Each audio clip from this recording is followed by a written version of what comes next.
Hello, everybody. Welcome to a brand new episode of the Southern Fried Philosophy Podcast, where it's our take on life, liberty, and the pursuit of gravy. And you, the listeners, are invited to come up on the front porch, grab a beverage, and set a spell. We've got a great show lined up for you, as always, but let's also introduce our sponsors. We want to say a shout out to Watchman Cigars, Hill Brewing, Crave Bath and Body, and our new sponsor, Level Up Logo. We're going to talk about them in a little bit, but thank you guys for your support.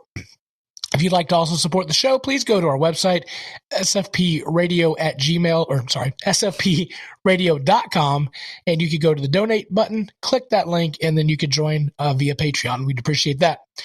Let's go ahead and introduce our starting lineup. Magic Man, wherever he may be. What up, man? Hey, what's up, everybody? We'll talk about Magic Man a lot during this episode, so stay tuned for that. We want to say what up to producer Brian. Hey, everybody. And, of course, I be your illustrious host, Biggun, and how about you? Producer Brian, where can people find us on those socials? Well, we are still on the Facebook at Southern Fried Philosophy. We're on Instagram, Twitter, and YouTube, as well as Twitch at SFP Radio. You can always email the show at sfpradio@gmail.com. As mentioned before, if you want to support the show, this stuff it's not cheap, so it ain't cheap. Patreon.com/SFP Radio if you'd like to directly support us. And as always, we are streaming on iHeartRadio, Spotify, and the TuneIn app. You can download us wherever podcasts are sold. We want to say shout out to our listeners from Tunisia, South Africa. Ryan, tell us a little bit about Tunisia, South Africa, please. Well, technically, it's in North Africa, but hey, that's not important here, right? Facts are optional. Geography podcast. Here we go. Yeah. Let's see. It has the fourth most important city in the Islamic world. In Matmata, Tunisia, people live underground. Actually, isn't that where Matmata, M-A-T-M-A-T-A. They live underground. They live underground. And you know what? I'm looking at this picture, and it kind of reminds me, isn't that where they filmed Star Wars? Like, yes, that is correct. Planet Tatooine? Yeah. That is correct. And they're like the hut is still there. Yeah. Like they've kept it up. The Uncle Owen and Aunt Beru's hut from A New Hope, also from the most recent Star Wars movie, no spoilers, from like 2 years ago, I think 3 years ago. But yeah, that's there. It's in Tunisia. That's where they filmed the original. Cool. Well, that picture I was looking at, I was like, that looks familiar because I've seen it in Star Wars. All right. And also, it has one of the world's largest amphitheaters. Wow. Natural or man-made? Man-made for sure. Okay. All right. Who knew? I mean, if you're underground, it may be like Mammoth Cave and it's like a giant amphitheater. They could have built a big ditch and threw some seats in there, you know? There you go. What's the one that it is natural? I think it's out west. But it's like Red Rocks? Yeah. I think it's built into the rocks. Seating. Yeah, they just stuck a stage at the bottom of a big hill, I think. Oh, there you go. Well, how about you have to I think if you're a band, you have to pack all your junk down there or something. Oh, nobody wants that. I've always seen pictures. Man. I don't know. It'd be cool to go visit. Maybe we could do a podcast from Red Rocks. Can you do that? Yeah, I was going to say, we may hit that up there. Red Rock in Huntersville, the restaurant. I'm down for that. Oh, yeah. 100%. Oh, yeah. I haven't been there in a long time. It's going to be a lot longer for you too, sir. Yeah, that's the truth. All right. Well, I'm going to ask you guys like I ask you every week, brought to you by Crave Bath and Body. How y'all be doing? Go Magic Man, go. Oh, okay. Well, been doing good. Lots of changes. Yeah. Keep it brief short. On this one. Yeah, on this one. Lots of changes coming up soon. We'll have more stories about that, but it's all Lord. Good. Yeah. Nice. Producer Brian, how you doing? I'm trying to remember how to podcast. That's what this whole episode is about. So it might be a bumpy. We got some changes we'll be talking about later, but there's a lot of things in front of me right now. This is not for the faint of heart. Producer Brian, you know what'll make it better? Hold on. Oh, there it is. There you go. There it is. So this brought is to you by Red Hill Brewing, the mythical SFP beer. There it is. I don't know if anyone ever got to taste it besides me, but there it is. Evidently, a lot of people in Cabarrus County drank that and the banana pudding, which we never got a bit of that. So that sold like hotcakes. Yeah, I was waiting for it. Must have been good. Must have been. That's what we get, huh? But hey, maybe next year. I am dealing with the cold weather. As you get older, things change when the weather changes. And I've got this cold going on, which is no fun at all. Just the drainage, the feeling yucky, whatnot. But I'm also like to the point where the cold weather sits in, and then I realize, I think my arthritis is acting up. Like my knees ache, my back aches. I'm like, oh man, I'm too old. I'm too young for this crap. But do you guys get that yet? Are you dealing with the old person arthritis yet? Cold weather arthritis? I haven't made that connection yet. But I've been noticing like my thumbs hurt more. But I'm not sure if that's getting old or if that's TikTok. Like just swipe up. Like it's one of the other. But that's what I thought it was. I'm just using my phone too much and my thumbs hurt. But it is also cold. Yeah, I mean that TikTok. Good Lord, it is. Don't do it, guys. Just don't do it. They should call it time suck talk. Yeah, time eater. That's yeah. Producer Brian and I just send each other TikTok videos. That's where our life has become now at this point. It's been pretty crazy. I don't make them. I just look at them and send them to you or right. Yeah, Magic Man. Which by the way, we're gonna delve into the TikToks and the YouTube videos this year. So we're going to talk about some of the changes, but that is one of them. So cross your fingers and, whatever else you got to cross, and we'll hopefully make it work. Let's talk about our Southern phrase of the week. He's having a dying duck fit. This one's pretty self-explanatory. If you ever think about if you ever think this, Biggun's also remembering how to podcast. Biggun's has been trying to remember how to read for about 6 seasons now. This one's self-explanatory. If you think about the sounds a duck would make while trying to leave this world, someone said to be dying duck fit is pretty upset, to put it mildly. So if you guys ever heard a duck dying, like in the process of dying? I can't say I have. I think you're just making this up now. No, you've never heard that phrase before. I've heard the phrase. A dying duck. I mean, I guess a duck hunter might hear that. I mean, I've never just sat around duck pond waiting for one to kill over. You don't remember even playing the game Duck Hunt, and then you did it and go quack, and then go. Oh, I know that sound. Yeah, I have fond memories of being terrible at Duck Hunt. And they got the guy cool enough to have a Nintendo. Right? The guy that laughs at you. Oh no, I just said I wasn't cool enough to have a Nintendo. Oh, I didn't have it. My friends had it. It wasn't in my house. I had a buddy who lived down the street. I was thinking about this the other day. He got it when it came out, and his dad had a projection screen TV. And if you grew up in the 80s, that was it. That was it. It was probably, it had to be 40 plus inches too. Like it was a massive projection, right?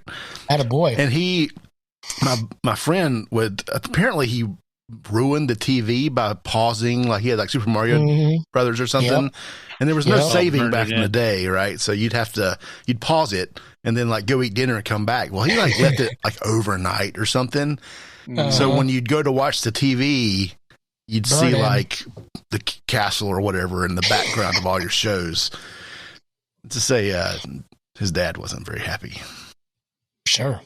Yeah. Even with the duck hunt, you would shoot and then it would leave spots on the TV. Oh. So that wasn't fun. Yeah.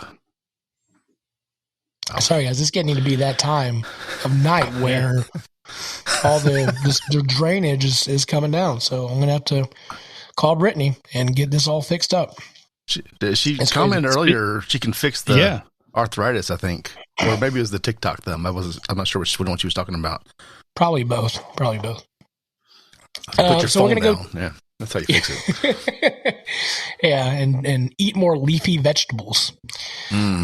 So we're going to go to what we've been up to. I mean, we've just got back off of a 4-month hiatus. I had to take off during some crazy times at work, and Magic Man has completely changed his life. So we'll talk about that.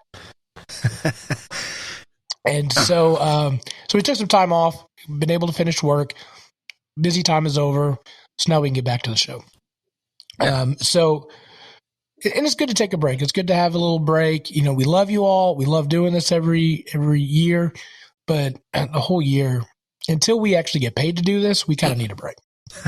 So anyway, so let's talk about producer Brian. You have some stuff that you want to talk about, what you've been up to over the past few months.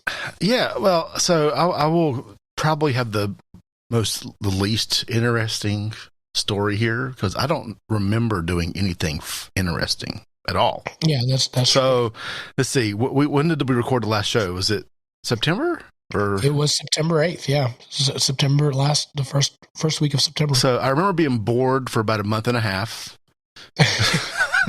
Thursday nights were clear. You're like, nothing on Thursday. Then I watched maybe a little extra Netflix or something. And then you hit that holiday stretch. Yeah. So there's Halloween, and then my daughter has a November birthday, which is a big deal, and Thanksgiving happens, and Christmas, and the party, all those things that happen, and then before you know it, it's the second week of January. Right. And we're back. Like, I didn't know it was 4 months. I thought it was like 2. Well, mentally, it was 2 months, October. But yeah, math. Yeah. But it's like when you have the 3-day weekend, we got a 3-day weekend coming up. You take the 3 weeks and then you're like, or 3 days and you're like, yeah, it felt like a day and a half. So yeah, it goes by quick. One note from me, if you guys have been following the show any way, shape, or form, I am a foster parent, still a foster parent, legally, I guess, technically. But we were able to, during the 4 months, be able to adopt our little one. So we are now proud parents, real parents, official parents. Thank you. Congratulations. Very exciting. Thank you. We cannot officially give her back. Well, I guess you could always drop her off at the QT or the fire station or whatever else like that. But just put her back in the system. That's great. Please rewind. No issues with that at all. Yeah, no issues with that. No, but we're very excited to have her part of our family. So now Small Batch is official. She is going to be probably on the show at some point, when we're 25 years in. Yeah, she could have my job. Like, what's up? Yeah. So anyway, we're excited to have her. Man, she is a little butt kicker. I tell you what, she is 2 years old and running wide open. So cute, so it's been fun and it's been an experience, but we are so glad that it's over. So there's that. All right, and last but not least, Magic Man. Come on, man, bring the heat. What has been going on with you? Where are you even at right now? Yeah, no, a lot has changed, especially over the last. What day is it? The last month. It's I don't know what day it is anymore. Thursday, yeah. That's all we know. Over the last month. My apologies. Dog's going crazy right here, trying to get her to calm down. Oh boy. Anyways, so yeah, it's a much smaller footprint for my house. So I'll just start off say yes. My wife and I, we sold our house in Concord and we purchased an RV. We're living in a 41-foot Grand Design Solitude fifth wheel. And it's a lot of people are thinking, oh gosh, why would you move into a trailer? Well, this is basically a small house on wheels. We've got a living room up in the front. I'm in a booth or a little dinette slide out right here. We've got a kitchen, full size kitchen, full size refrigerator. Stove's got 4 burners on it. It's got a full size oven that you can even cook a turkey. Yeah, because a lot of times RVs you see they're like 3 or 2. Yeah, and if they do have an oven, it's like this tall. I'm trying to get it in the camera here. There we go. About that tall, enough you can maybe do a pizza in. But this one you can actually put a turkey in, and we even have a wet bar. So with a wine fridge. It's got, a place to put your wine glasses underneath the cupboards. You can go and slide the wine glasses there. It's got the sink. It's a wet bar. And then we've got a bathroom, a bedroom, and then the bathroom in the back with 2 vanities and a rather large shower and a washer and a dryer. So we got basically all the amenities you would have in a house. It's just on wheels and in a smaller footprint. We can take it with us wherever we go. You remember there's an SNL skit with Chris Farley? He was a motivational speaker for young people. Yes. Man, down by the river. If you continue on your current path, you're going to live in a van down by the river, right? Well, eating a steady diet of government cheese. Yeah. Then, I saw like this meme, like that was a thing, back in the 90s, like that was a bad thing. But now people are doing that on purpose. Yes. I can't wait for you to say we're living by the river, but you never said it because. Well, we do have a small lake, a pond in front of us. So we do have a water feature, and we are on the coast. We're in Brunswick, Georgia right now. We've got a water feature called a lake. It's a lake. Right. Yeah, wow. That's a hard flex right there, I got Chief. a puddle in the backyard when it rains, Yeah, that's right. I make a puddle sometimes in the backyard, but that's about it. Yeah. Goodness gracious. So we haven't even talked really since you departed. There was a story though about you getting ready to make this adventure. So, and even how it started was Ryan came up to me during church. It's like, hey, we're selling the house, we're getting an RV, and we're gonna travel. I'm like, yeah, all right, whatever. And probably a couple months later, you were just like, all right, we sold the house, we're out. It's our last Sunday. Like, wait, what? And so we were shocked. But to get from point A to point B, you had an adventure. Yeah. My wife and I, we've been talking about doing this for 6 years now. And back in August, we heard about what the houses in the neighborhood we lived in, what they were selling for. And we were like, we could make this work. And so we started purging, getting rid of stuff that we don't use anymore. Sure. Stuff that, just getting rid of stuff, just, getting rid of junk, get all of the weight. Well, not all the weight, but still. Anyways. You got rid of your grill. I still have the grill. It's instead of being stored at my house, it's being stored at my sister-in-law's. But I did send you a picture. I opened it up. It wasn't that bad. So you did good. I didn't see snakes or a ton of spiders or anything like that. So we were okay. But in August, we, like I said, we started purging, and then we started, working on the house, getting painting, finished putting floors down. We had carpet put in. Just new countertops, backsplash. Just getting it looking nice so we could sell it. And then we put it on the market the week of Thanksgiving. So that Monday of Thanksgiving is when it wasn't even officially listed. It was just coming soon. And within 12 hours, we had 3 or 4 offers from investors. 12 hours. And then within a week, we had the house sold. Actually, less than a week. We had the house sold and signed the papers, put us under contract. And then we closed on I don't remember what day it was now, 13th, 14th, I think it was, December, and came down to Georgia and picked up the RV on the 21st.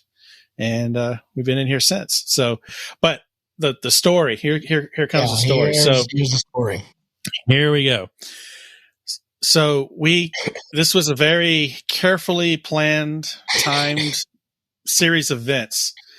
And we are probably about 2 weeks before, actually we'd already put the house under contract, and we were about a week away from closing. And I called the RV dealership and say, hey, we want to make sure you're putting in the washer and the dryer, and want to talk about getting a generator and solar, and all that stuff. And he stops me mid sentence, the sales guy, and he says, Ryan, I'm just going to flat out. I'm just going to be straight with you. The unit you were supposed to pick up caught on fire this past weekend and burnt to the ground. And I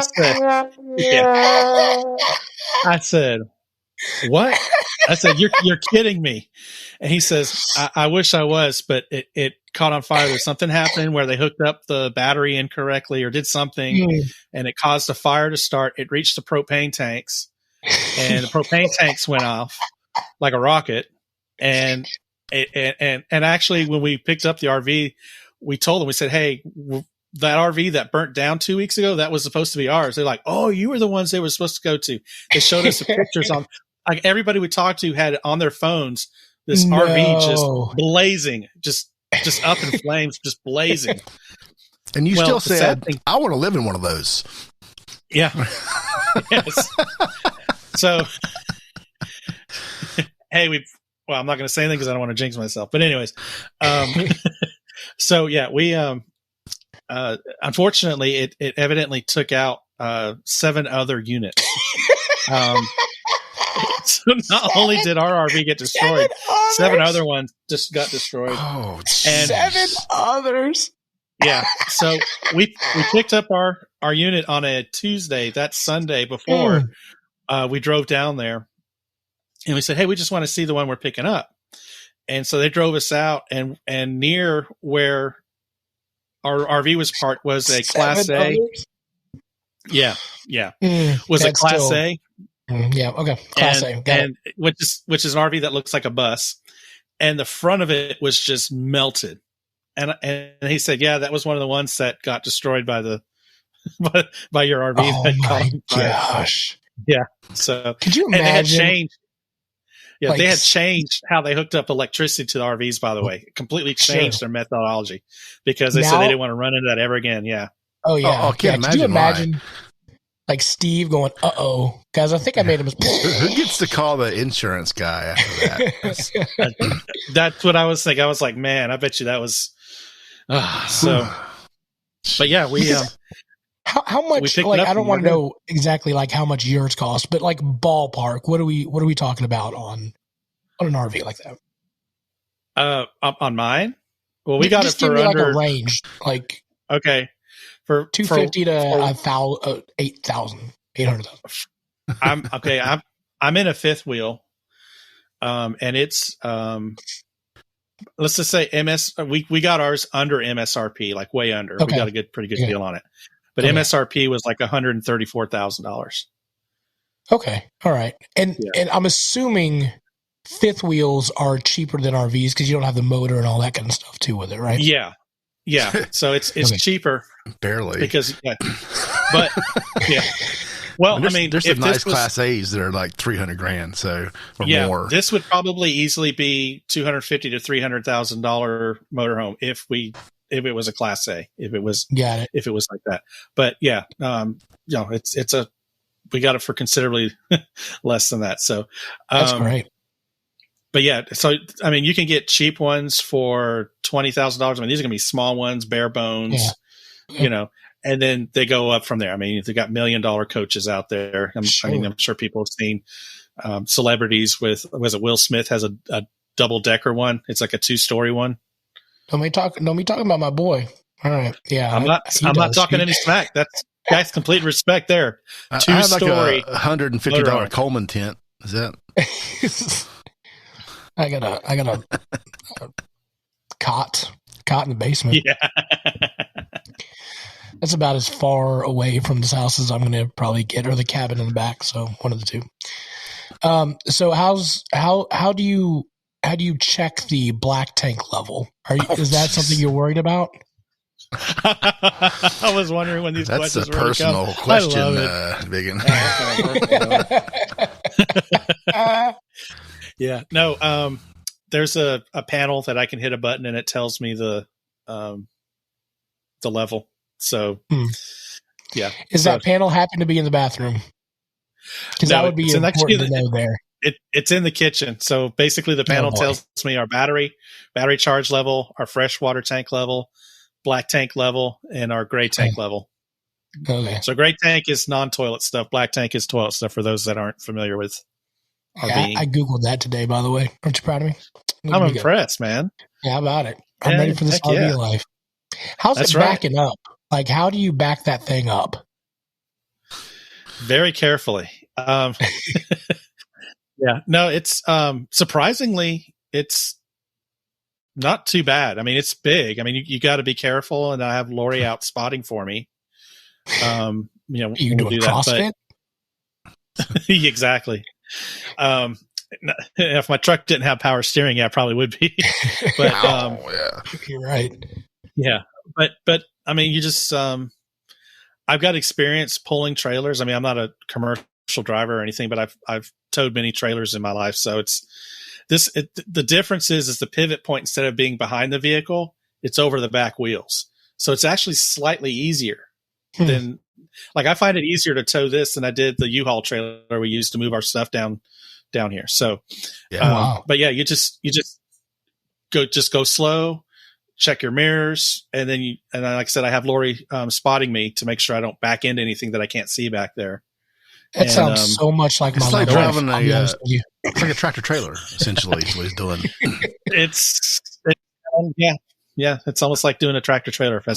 Actually, the fifth wheel hitch looks like a mini version of one of those ones that you see on a tractor trailer, and you hitch up the exact same way. You back up into the trailer, and it has a little kingpin that sticks down from the front, and then you back it up. That doesn't sound right, but you know what I'm saying. That's called a jackhammer. Just letting you know. Yeah.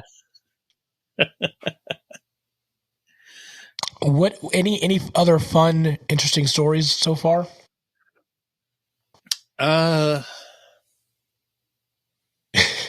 Gosh, the last several weeks have been such a blur. Oh, yes.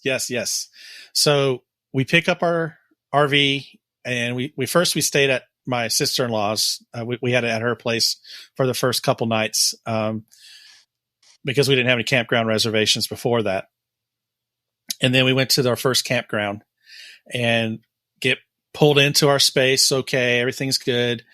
And I unhitch the truck, but I don't pull it completely out from underneath the RV.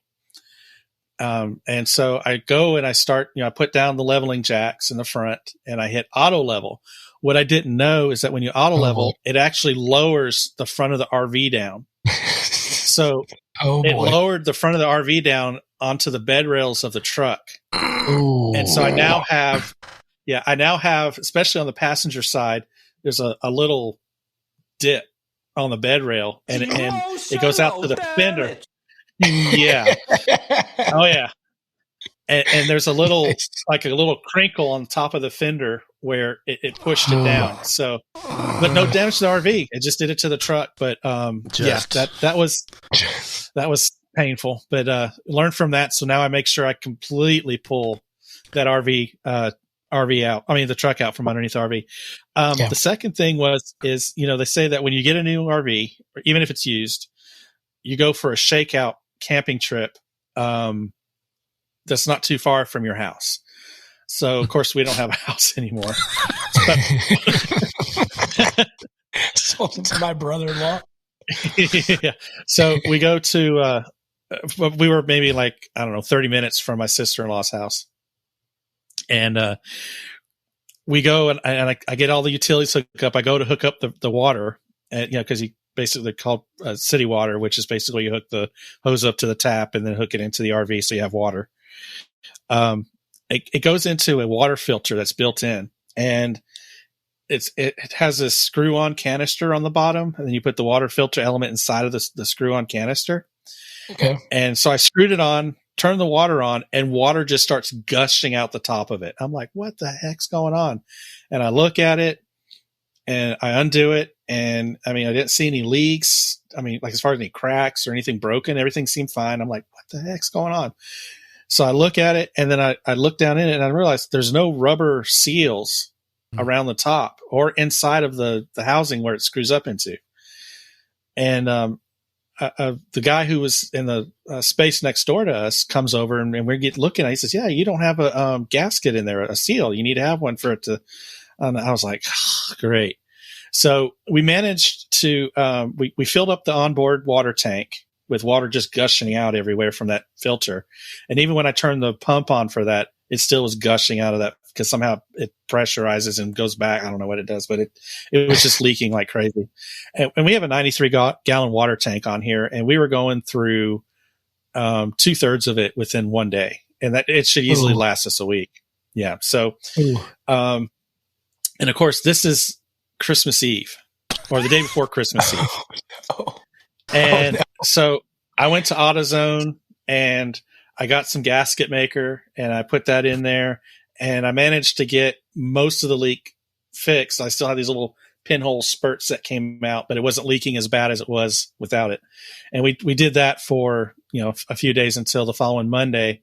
I drove down to the dealership and I called them up and said, I'm coming down now. I need this ring, have it. And I went down there and here you go. So I took it and put it in and no more leak. So, wow. Yeah.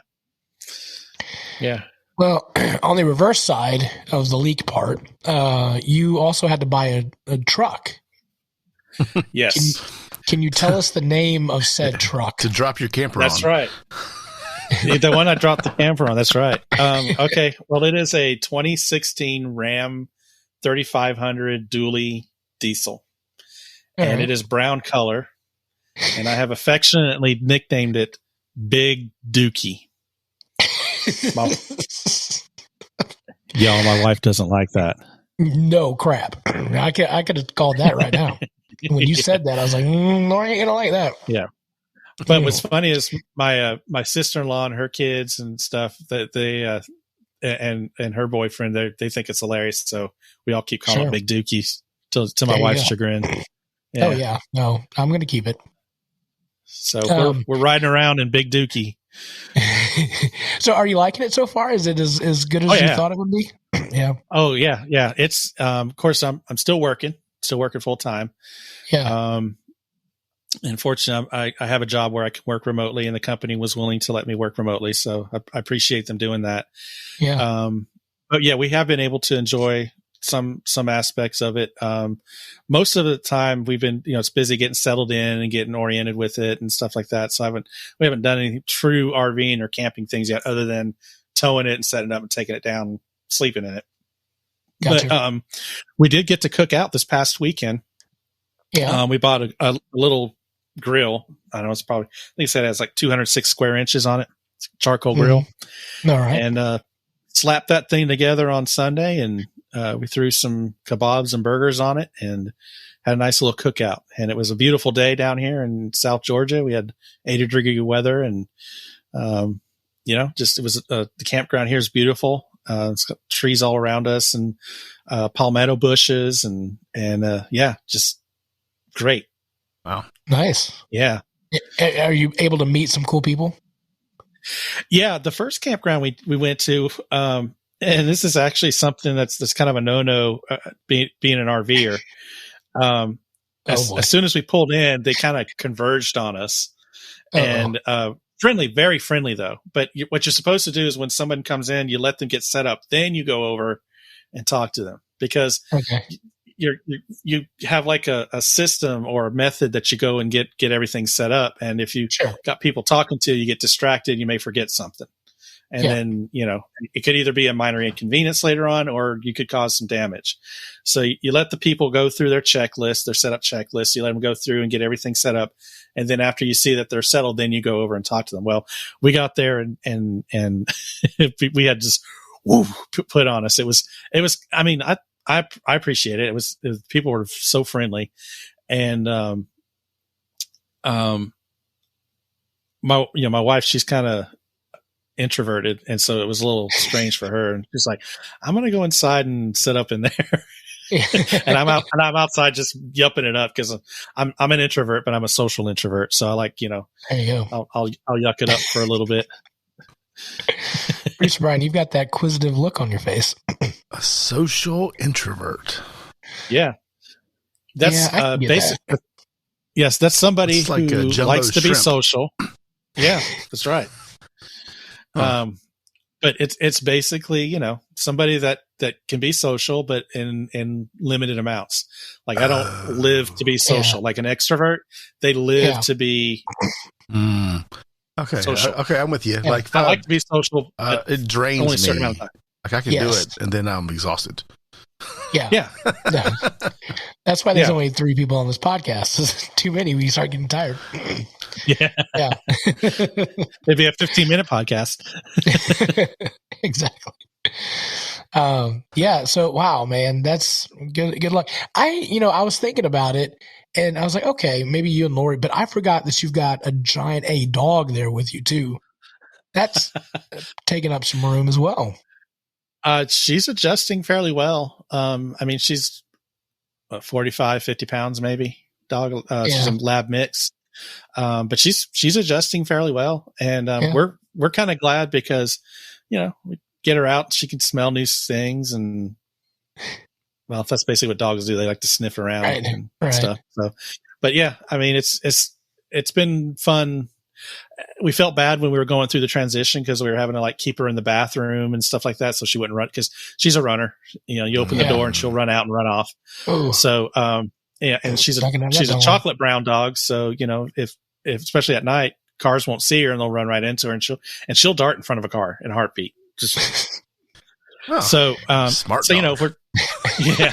I got too attached to that dog. So, we would have to lock her in rooms or stuff while we were doing stuff, going in and out of the house, or if we had to leave the door open while we were painting or whatever. And, she didn't like all that. And of course, moving into the RV and stuff. But no, she's adjusted fairly well. And, like I said, this is a 41 foot, actually it's a little bit longer. I think it's like 41 feet and 5 inches is the length of this RV. And, it's 8 feet wide. Nice. But that's all right. And then we, sorry, it's 8 feet wide, but then we have slide sets that go out farther from that, so that way we have more room. So it's I keep one of these days after we're going to get settled here and get cleaned up, get the place cleaned up a little bit because it's a little messy right now. I'll take some pictures and share them and let you all see what it looks like. But it's Grand Design did a good job with this. I mean, of course, it's brand new.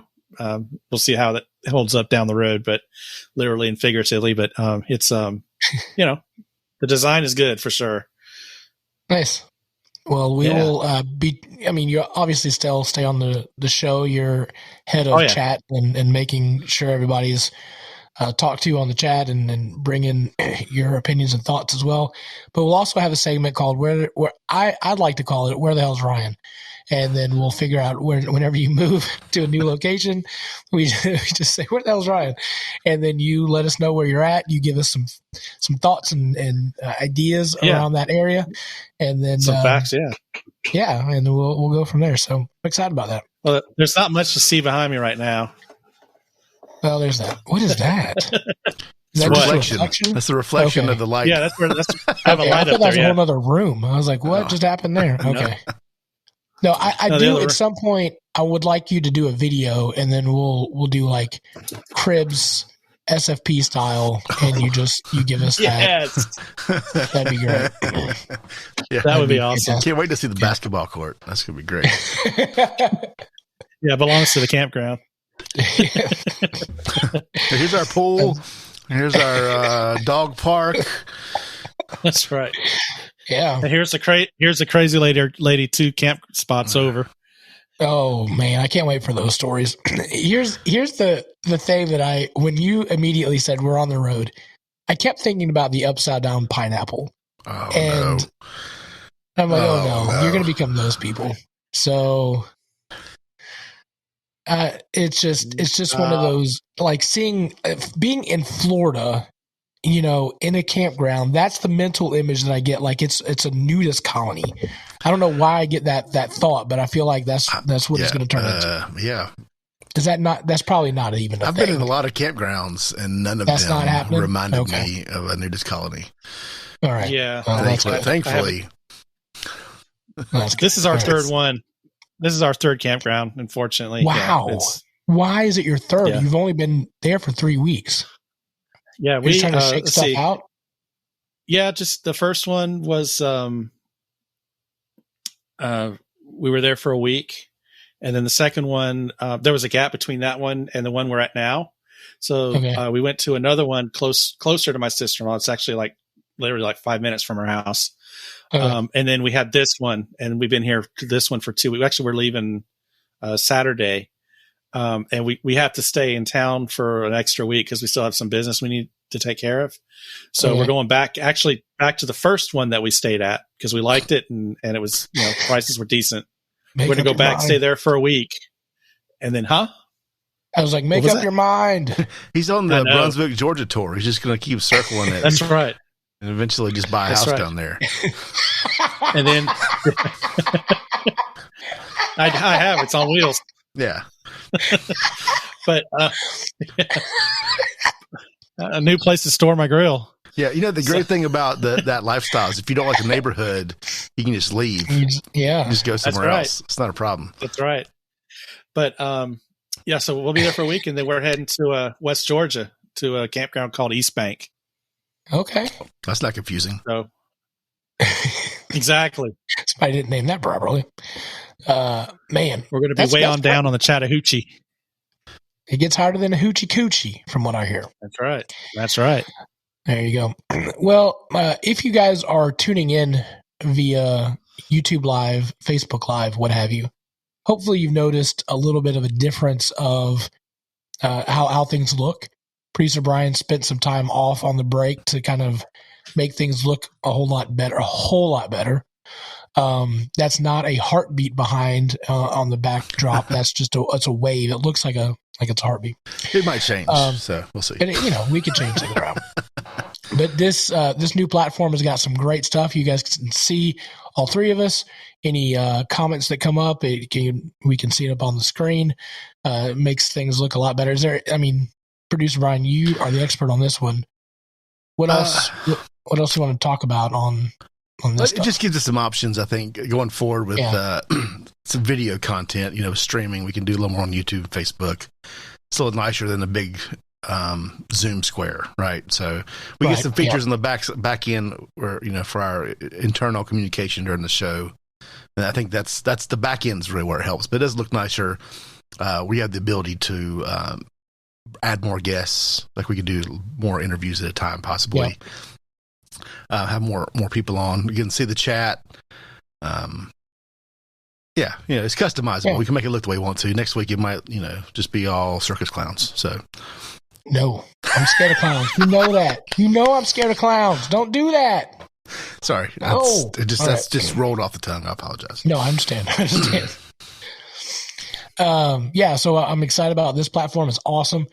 The other thing that we're going to do is we're going to focus on themes this year. So instead of just having random guests here and there and it not make a whole bit of sense, we're doing themes. So, for example, like we're going to say in the pursuit of, part of the show is we're life, liberty, and the pursuit of gravy.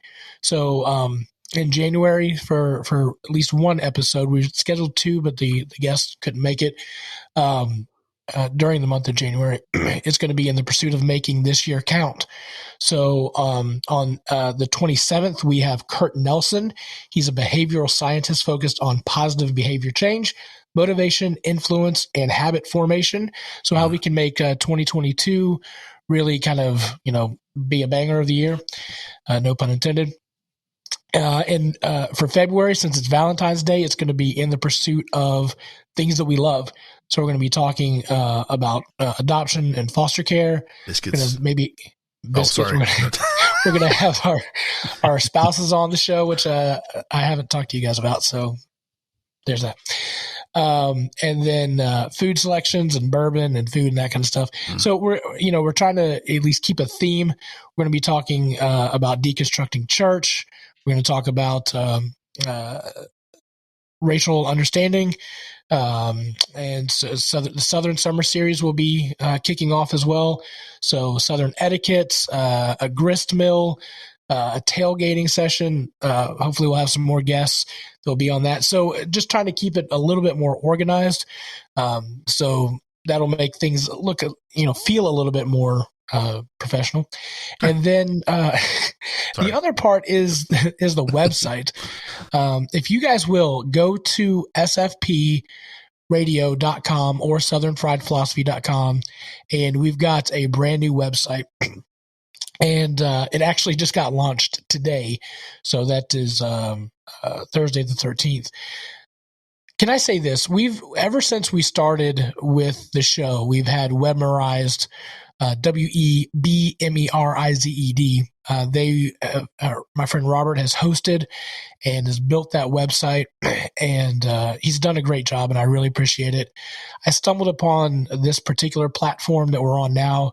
It's a niche website just for podcasts. And so I was really hesitant. Like, we've had such a great partnership with Robert, and we've had, a great relationship through Webmerized, and he's been great. But I said, hey, Robert, we're going to kind of go this direction. I think it's better for the show. And just his excitement to say, that's perfect. It's a niche platform for you guys to be on. And he was just so excited to do that. He made everything transition over instantly. So I was really just blown away by just how gracious he was and excited he was for us to do that. So it's some money out of his pocket, but he was really excited that to be part of moving forward for us. So if you still need some website work done, I would highly recommend you talk to Robert at webmerize.com. Great job. He's a great dude. I love him to death. And so again, just shout out to him. Yeah. But go ahead. I've sent a couple of people to him client wise, and I've got nothing but amazing comments back. So cool. Yeah, awesome. He's a good dude. Yeah, he's a fantastic dude. But some of the features that I really want to discuss on this site is we did a segment last season from the Mountain Eagle. It's a newspaper out of Litchfield, Kentucky, where my folks are from.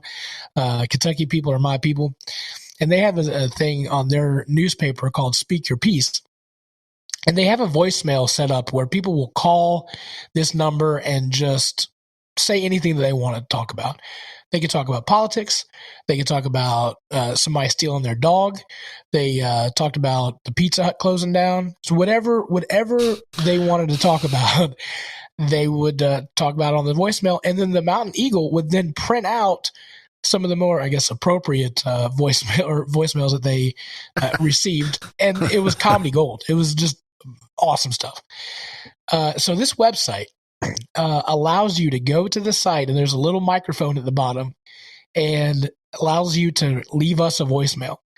So it doesn't get published automatically. Nobody can see it until we review it and post it or whatnot, but we can download it and we can put it on the show. So if you feel like you want to go talk about your dog running away, somebody stealing your dog, your baby mama doing something, that shouldn't be, whatever, politics, I don't care, whatever, just go to the website, sfpradio.com or southernfriedphilosophy.com. Either one will get you there. Click on the little the microphone and leave a voicemail. This, to me, this could be the most awesome thing ever. So I would encourage you to do that. Anytime you get mad, just go leave a voicemail. Anytime you feel happy, go leave a voicemail. Anytime, I don't know, you order a pizza, go leave a voicemail. I don't care. But I'm really excited about this. So that'll be cool. We're going to call it What's Burning Your Biscuits. And then if we get some, we can play them on the show and just talk about it and have a good time. The microphone, by the way, is in the bottom right corner. I just spent like 2 minutes looking for it. Oh, you didn't? Oh. I found it. Yeah. I found it. I was like, where's that? It's the bottom right corner. Yeah. Bottom right corner. Yeah. It's a microphone. Yep. Okay. Little microphone. Cool. Yep. So maybe next episode we could get a picture of the logo and then just put that on so people can see it. Yeah. Yeah, maybe.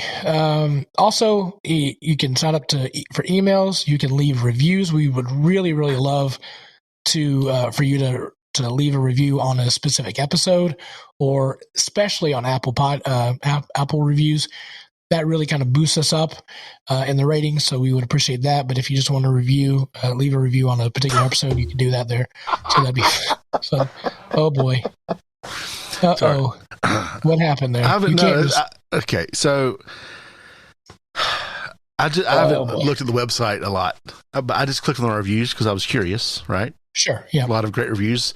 But the first one that jumped out at me is titled, Corn Pop Was a Bad Dude. Not sure why I like this podcast, but I do. Sure. That's that's Corn Pop heartfelt. was a bad dude. That's that's for you, whoever that was. yep, that's for you. Yeah. So, you can even donate if you go out. There's a little donate button, so you can, go out there, check it out, give a little bit, join Patreon. You could be a subscriber. You could, whatever. And then eventually, at some point, we will have we'll have some new merch. So that'll be fun as well. Thanks to Level Up logo, which we'll talk about here in just a little bit. So anyway, go check out the website, southernfriedphilosophy.com or sfpradio.com. That would be great.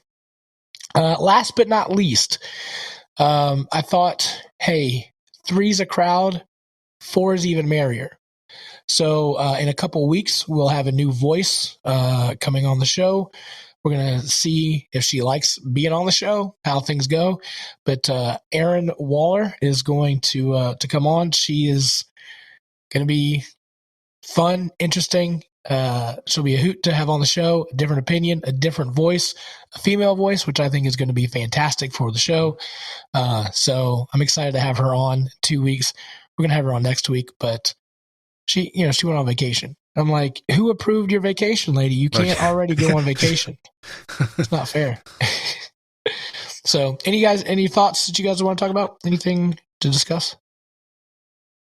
I'm excited for. I feel like we're getting things together here. If we stick with it, it's going to be a good time, I think. Well, we've got Kurt Nelson, behavioral scientist, focused on positive behavior traits, motivation, and habit formation. Yes. Like, how do you make listening to our show a good habit? So how many times do you have to listen to that in a row before it's a habit? Like every day? 29 times. We have enough episodes. I'm just saying. Oh, yeah. By the way, this is 160 episodes.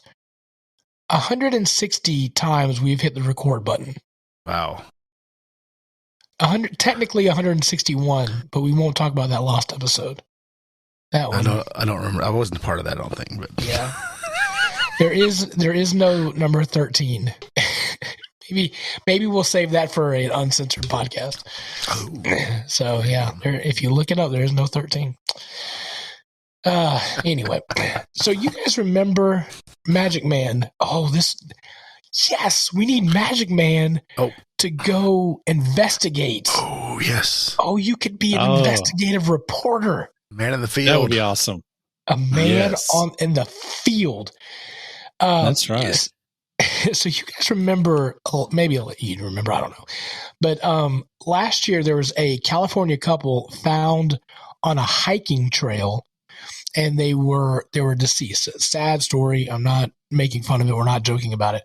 But it was a mom, a dad, a infant, and a dog. And they were all deceased, but they were all kind of sitting together. But nobody could figure out how they passed away. And this is when we were starting to talk about like Sasquatch and silly things of people just disappearing in national forests, whatnot. Yep. Thank you.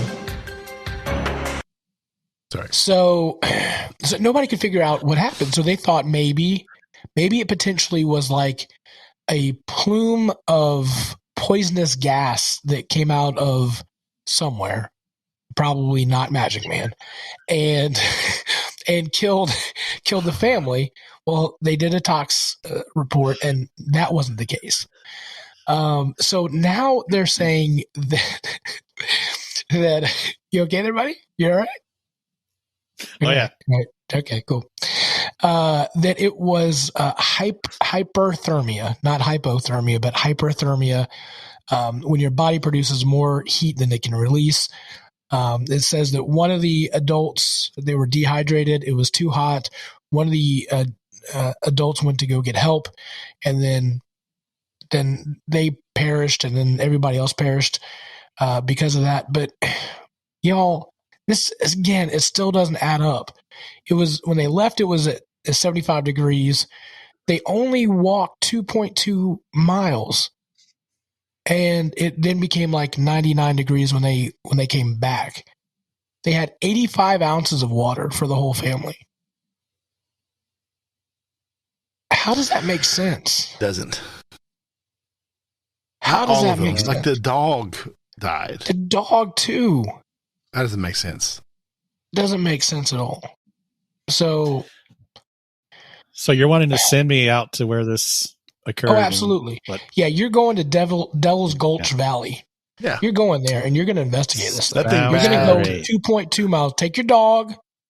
You're going to go 2.2 miles, and then come back and see what happens. Make sure you take 2 water bottles. 2. Yeah, that'd be good. Yeah. Because that doesn't make sense. It doesn't make sense. How? That's no. Right? And we're just going to leave it at that? Yep. We're just going to leave it at that. I don't know. I don't know why I'm so enthralled by that story, but it doesn't make sense. It's cover up. It is. Well, that's all I'm saying. That's all I gotta say.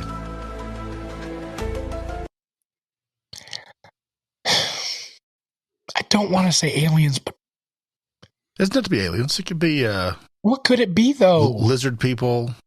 Okay. Bigfoot. Flat earthers. I don't know. What could it have been? I can't sleep at night trying to think of things that it could be. No insect. What? Okay, it's aliens. Yeah, their tox report came back, nothing in their system. They were fine. They were dehydrated, but that was it. All right. Did they have There's weird places out there for Jeffrey Epstein? I mean, how close connected were they to the Clintons? Yeah, that's right. That's the question. Yeah. That's a good question. Add that to the list. Yeah, follow that. Trace that line. Ooh, there's some weird stuff that happens with people with the Clintons. There is.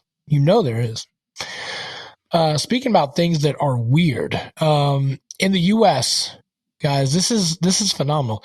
U.S. surgeons transplant a pig heart into a human patient. Was this a COVID treatment? No, it was David Bennett, a 57-year-old Maryland handyman. He needed a heart transplant. Was the pig a donor match? Like, how does that even work? Well, I'm going to get Sorry. I have so many questions. I know. I know. Because we know Mojo had a heart transplant. So this one is close to the heart. But he knew it was an experimental procedure. He said, I'm going to die anyway, one way or the other. He wasn't eligible for a human heart. But they have been for years putting pig hearts in baboons. And it was going fairly well until recently. They genetically modified the pig heart to stop producing this particular type of sugar that rejects the heart from everybody else. So once they did that, the mortality rate of the baboons shot up. Then they're like, oh, let's try it on the human. So at this point, they have successfully put the pig heart in him. It was on the 9th that this happened. Facts are optional, but it's somewhere around there. And he's still alive. It's still going. He's on some machines, but not all of them that he could be on. That's what, 4 days? Yeah. So that's pretty amazing. They're saying that now if they do that, then hearts are plentiful. They can make all these pigs all day. And then they can just pop them in there. How incredible is that? Pig hearts. Pig hearts, y'all. So what happens to the pig? Oh, what do you think happens to the pig? If Brittany is still on. Does he get, the pig? You know what I mean? Does he get the bacon and the sausages and the? He buys the whole thing. Yeah, and not cannibalism. Like, what's the? I was gonna say, would that be considered cannibalism? Yeah. Yeah, I don't. What is? Yeah, well, pigs don't care. Pigs will eat anything. Honestly, that's the truth. It's true. If Brittany's still on, she's my doctor. I want to know your thoughts. But like, how incredible is that? We can do that now. Like, wait, what? That just, to me, that blows my mind. I don't know about y'all. Yeah, that's interesting. I'm curious about the life expectancy. Sure. I mean, if it keeps working, you just keep putting in new hearts. I mean, if it keeps working, just keep doing it. How many of those can you get, right? And what's the? I mean, at the stock market, you can get like a dozen of them for like $20, right? But they're genetically modified. They're not just regular old pig hearts. I don't know. And then I started to think about like pigmen, and then is that another? Are you going to start going crazy? I don't know. So. Yeah, then someone's going to come along and be too picky about how their pig was raised before you get this heart, right? Right. Is this a free range heart, or how's this happening? It's only eating truffles and acorns and nothing else. What happens when you pour a bunch of slop in front of them? They can go crazy. But it is interesting because even Brandon said like some of his change, like the things that he wanted changed, like the food and some of his likes and things after the surgery. I don't know if that was like just, hey, I got a new lease on life, so things are going to be different. I don't know. But let's avoid heart disease. That's like, Brittany would recommend that. But anyway, I just thought that was interesting. Switching out to a pig heart. So that's all I got on that. Yeah, very interesting. Yeah. Means I can eat more bacon. Guys, speaking of, do you guys have any New Year's resolutions? Are we doing anything for this year? I tried that last year. Yeah. I've tried it 44 times. And then we had, ate 100 chicken sandwiches. So, me and my wife were talking actually about this very recently. January is the worst time to make a resolution. Especially if it's a dietary one. I'll put that way. Yeah, sure. Okay. But you still have this stuff left over from, like, there's candy and whatever junk food laying around. Right. Yeah, I don't want to just throw it away. I need to. Sure. Someone gave that to me. I want to eat it. So I've decided if I'm going to do any. What was that? Yeah, the Super Bowl parties. Yeah, exactly. Yeah, Super Bowl. So I'm thinking at the very earliest, I'm going to make a Chinese New Year resolution. Oh, which is like the 1st of February. Yeah, which is you have a better idea what the year is going to be like, maybe, or January is such a crap month anyway. It's already over. Like, it just goes so fast. It's like, well, it's February now. Yeah. So I don't know. I'm kind of against the resolution thing because what's the point? Right. It's just a to-do list. You never get done. Yeah, I got you. Yeah. Ryan, anything for you? Well, you said something new. I'm kind of doing it right now. All right. Yeah, you nailed it. Yeah. I give it 3 weeks. It's already been 3 weeks. Oh, 3 more weeks. There you go. There you go. Nailed it. All right, so let's go to Wacky News brought to you by Level Up Logo. So here's the deal. You guys can see my hat. This is a very nice quality hat, hook, line, and heroes. I think they made the hats. If you are in need of some really quality apparel, stuff for your office that has your logo on it, some promotion material, and these guys do fantastic work. So you can check them out, leveluplogo.com. We're going to have all of our stuff for this year, all of our hats, gear, whatnot is going to be from them. So again, quality work. Love their stuff. So again, January's coming around. You're going to need a new vendor maybe for all your stuff at work. Give them a shot. Leveluplogo.com. All right. Producer Brian? Yeah, so before we get into the wacky news, okay, all right. It's there's some I'm not going to call this a hot topic, but there's some stuff in the news. I have kind of a PSA, you might say. Okay. The safety is important these days. So the CDC's been releasing some information recently that it could be very helpful for folks. So I just got some things that could be helpful for people before we get off the deep end with some of this funny stuff. So recently, the CDC recommended that bringing a giant wooden horse into the city might be nice. For example, like Trojan horse. Right, sure. I got it. Then later they said that these are about safety guidelines and when to quarantine. When you reach the center of your Tootsie Pop, your quarantine is over. So you can come out of quarantine then. They're now saying that a venti iced coffee and 2 ibuprofen is now a balanced breakfast. So that's a healthy lifestyle. See, I argue I will never order whatever the venti is. I'll never order it. I just want a medium. I want the large. Is that what the large? I don't know what it is, but like there's actually one bigger than that. Medium, large. There's like an extra large, but I just get the large. You don't want to say the words. I get it. You don't want to use the. Let me start back. Let me back up. Yeah. A large iced coffee and 2 ibuprofen. Okay. I like that better. They all mean the same thing, by the way. They all mean the same thing. That sounds like a good breakfast, though, after you've had a night of imbibery. Yeah, iced coffee and the CDC now recommends ignoring the red flags and texting him anyway. Dating advice. Don't worry, y'all. The CDC says we can put a pin on this and circle back later. The CDC now recommends eating straight off the floor at Waffle House. Ooh. I mean, if nothing's going to give you enough stuff to... the CDC says you can now run with scissors.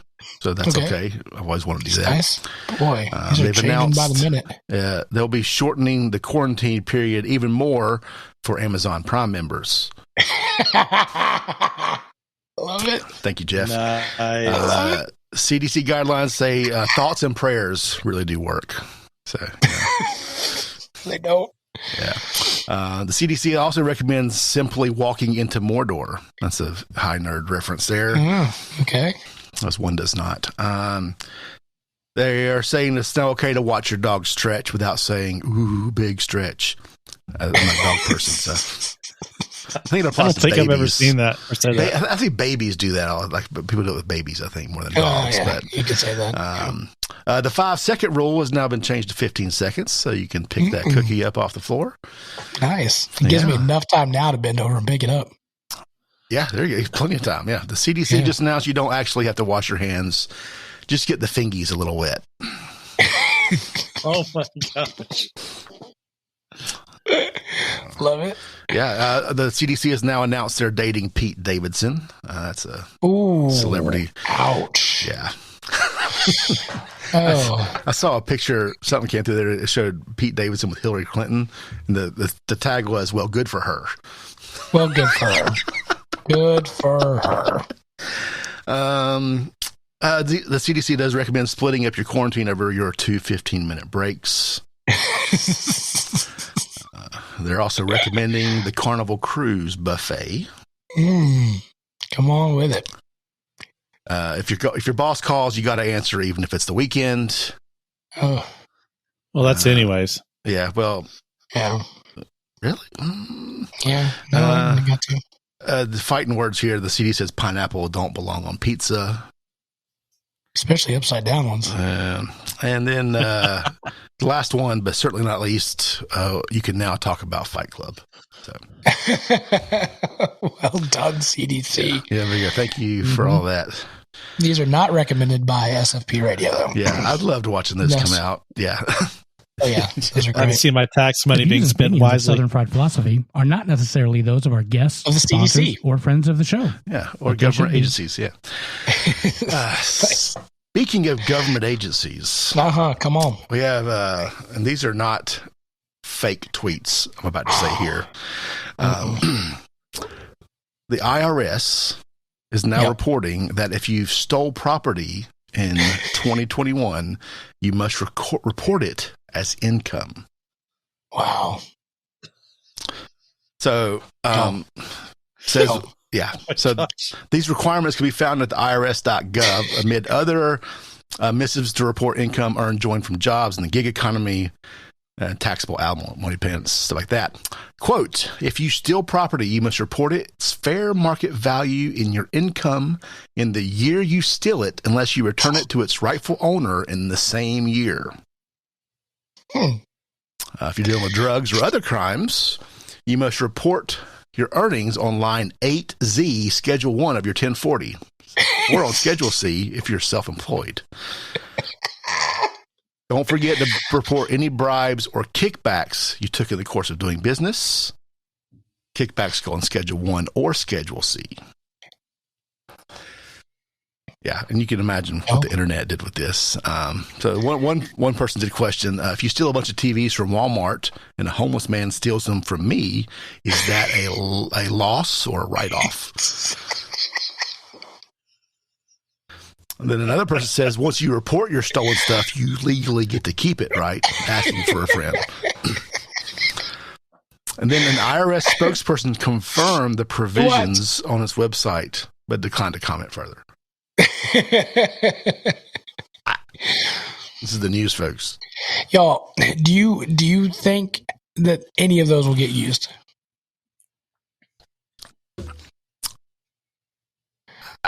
No. I don't know. Someone's going to be dumb enough to do it. Somebody's going to be dumb enough to do it. Yeah, I can't think of examples right now, but I've seen there's some cops have had some pretty dumb people. Yo, I may steal a Snickers and just report that and see what happens. There you go. Yeah. I may do it. Yeah.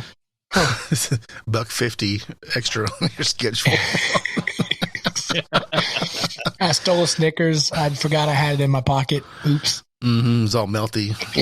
Yeah. Oh God. Is there anything worse than putting a candy bar in your pocket and you forgot that you had it? Nope. I don't know that I've done that. Really?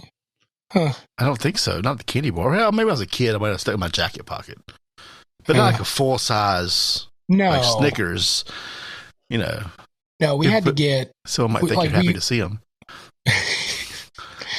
For Halloween, we were going around and I had to put Lila's candy in my pocket. And they make these little things that look like jack-o'-lanterns. I forgot it. Also, I've seen kids with Walmart bags. I mean, there's. Oh yeah, no, I understand. I understand. We were going to somebody's house. We didn't realize that they were going to give us candy. I know that's stupid, but it's like going. Did you knock on the door and say trick or treat first? No, we just said, "Hey, what's up?" Right, sure. Come in, bro. Okay, understandable. They should provide the bag then. Then I got home. I was like, surprise candy. You yeah. bring the bag. Yeah, that's it. Yeah, sure. All right. So here's some. We got some news coming out of North Korea here. Oh boy. Relating to burritos. Because who doesn't love burritos, right? From South Korea? North Korea. Yeah. So I'm assuming that they do. Well, so everyone loves. So there's a. Let me just read the article here. Right. Who doesn't love burritos? We're pretty sure everyone does, but not to the extent of claiming to invent the delicious dish. In case you're wondering what we're talking about, a bizarre claim has been made by North Korea that Kim Jong-un's late father, Kim Jong-Il, invented burritos in 2011. North Korea's propaganda mouthpiece started sharing a report claiming that Kim Jong-il had invented burritos, which they call wheat wraps, in 2011 before he died. The story also mentions late Kim Jong-il having double bread with meat, a dish quite similar to a hamburger. Or a sandwich.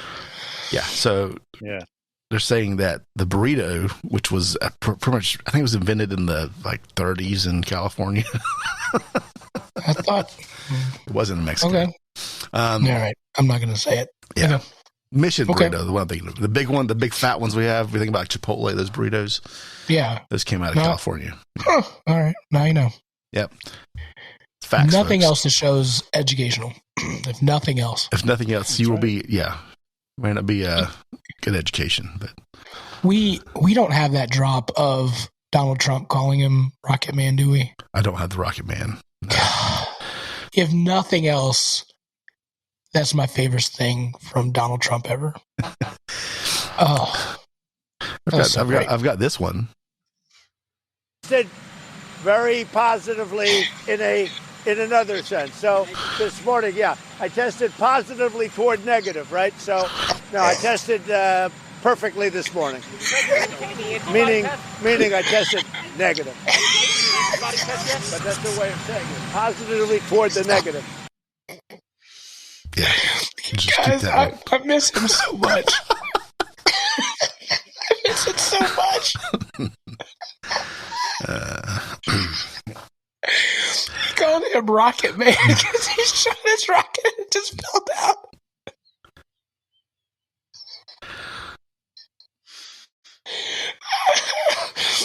Oh God, it was such great stuff. I miss him. Somebody please bring him back. Just not as president. Just get him on the TV so we can hear him talk. Okay. You know what I miss? Oh, I miss Radio Shack. It was a great show. Store. I love Radio Shack. I bought so much cheap, crappy stuff there when I needed it. But I was always because I needed it as an audio person and a musician. You could always find something. Every town had a Radio Shack. You could find what you needed to. I bet you could buy even rockets there. You could buy, you could be your own Rocket Man if you want to. So, although Radio Shack, the chain went, bankrupt. Yeah. In 2015 and 2017. That's a feat. The name has been around for 100 years. So, in a bid to make Radio Shack relevant for another 100 years, the brand's new owner is making a play for one of the hottest and most controversial emerging business sectors in the world. Oh, boy. Pig hearts. No. Cryptocurrency. So, what? Yeah. Seeking to capitalize on Radio Shack's global brand name, the new owners are promising they want to get into crypto. So, if you don't know who it is, don't ask us. We got to have somebody on to talk about it. Of all that's a big deal right now, right? Cryptocurrency. Absolutely. Yeah. I don't understand that and NFTs and NTFs and element OPs. I don't get it. So if you don't get it, what you do is you go to Radio Shack and get yours, right? Because that means it's going to be good, right? Yeah. It's such a quality name. Quality. I do think this metaverse thing is real. I just don't understand NFTs and crypto. I know that you're going to have crypto in the metaverse, but it just that's the Facebook, right? Guys, this is us, on our parents' age. We're I don't know the internet. I don't understand the internet. We're going to be I don't understand this crypto. We've got to learn it, guys. We have to learn it because that's the next thing that's happening. My kids can just show me in 20 years. It'll be fine, right? They said, so are you guys familiar with the metaverse and how that works at all? Anyway, I haven't. No, I have an idea, but I don't actually have any ideas. If you've ever watched the movie Ready Player One. Yeah. Okay. Yeah. Virtual reality. Yeah. Sure. It's virtual reality. It's like you're living in this area, in this fake universe. It's the metaverse. It's a whole alternate reality. But I read an article where and there's different evidently worlds, I guess you could call them. And one of them is Sandbox. And that's the big one everybody's so up in arms about, how so hyped up on it. That's the cool one now.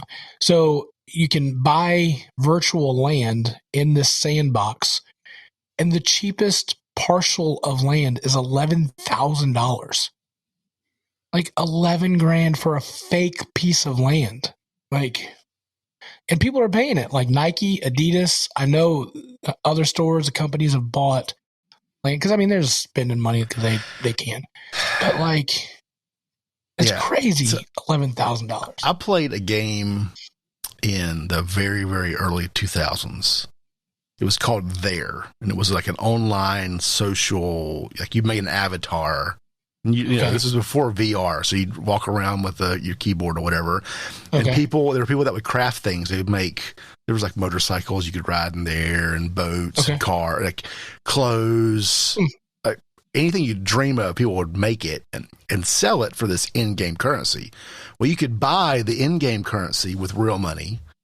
Okay. Or you could earn it and make things. But essentially, it's the same concept. People were buying ones and zeros for real money.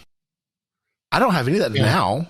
Like, I didn't spend a lot of money because I was 20 and broke. But I put a little bit of real money in this game. That's what I did is in my spare time. You know, I was racing, like trying to get high score on something. But I had bought a little chunk of land and built a fake house on it. And, you know, it's like The Sims, if you remember The Sims, but virtual reality, or not even virtual reality, but a computer game. That's what this is, only it's more advanced and people are spending way too much money on it. That's what it sounds like. Yeah. Wow.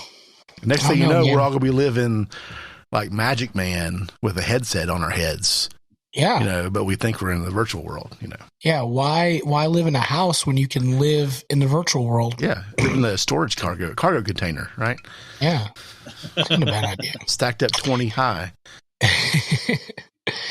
That is a good movie, though, if you ever decide you want to see it. I did watch it. That's one of the things I did over our little break. I did watch that movie because you keep telling me to. Yeah. So that's the wacky news. If you have any articles, I don't know if my email address works now. I should check that since you maybe shut it headlines down. At SFP Radio. But I need to make sure headlines that works. One will still work. Does it? But okay. I got to put it on your bio. Yeah. Oh, yeah. The Gmail does. Yeah.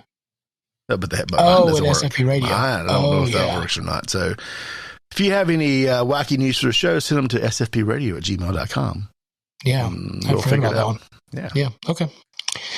So that's going to be our show for tonight. Again, no guest next week, but again, behavioral scientist Kurt Nelson will be focusing on positive behavior changes, motivation, influence, and habit formation.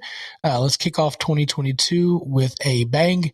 We're so excited to be back. Thank you for tuning in to another episode of the Southern Fried Philosophy Podcast. And as always, keep looking up.